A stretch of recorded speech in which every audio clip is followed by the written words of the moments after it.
توحید سب کچھ ہے، لیکن اس نظام کا حصہ ہے جو نظام باطل ہے۔ آپ کس کی گواہی دے رہے ہیں؟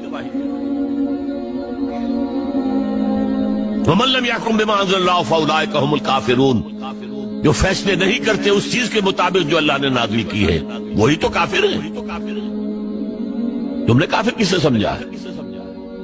وَمَن لَّمْ يَحْكُم بِمَا أَنزَلَ اللَّهُ فَأُولَٰئِكَ هُمُ الظَّالِمُونَ، جو اللہ کی اتاری ہوئی شریعت کے مطابق فیصلے نہیں کرتے وہی تو مشرک ہے۔ وَمَن لَّمْ يَحْكُم بِمَا أَنزَلَ اللَّهُ فَأُولَٰئِكَ هُمُ الْفَاسِقُونَ، جو اللہ کی اتاری ہوئی شریعت کے مطابق فیصلے نہیں کرتے وہی تو ناہنجار ہیں، فاسق ہیں، غدار ہیں، باغی ہیں، سرکش۔ یہ تین فتوے ہیں مفتی اعظم کے۔ مفتی اعظم کون ہے؟ اللہ۔ قرآن میں یہ لفظ آیا ہے اللہ کے لیے، یفتیکم، یستفتونک، اے نبی یہ آپ سے فتویٰ مانگ رہے ہیں کلالہ کے بارے میں۔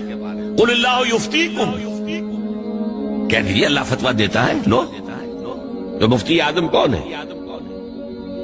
یہ سارے دنیا کے مفتی مل کر بھی اگر مفتی بن جائیں ایک، تو کیا اللہ کے برابر ہوں گے؟ اور اللہ کا فتویٰ یہ ہے جو اللہ کی اتاری ہوئی شریعت کے مطابق فیصلے نہیں کرتے وہی تو کافر ہے، وہی تو ظالم ہے، وہی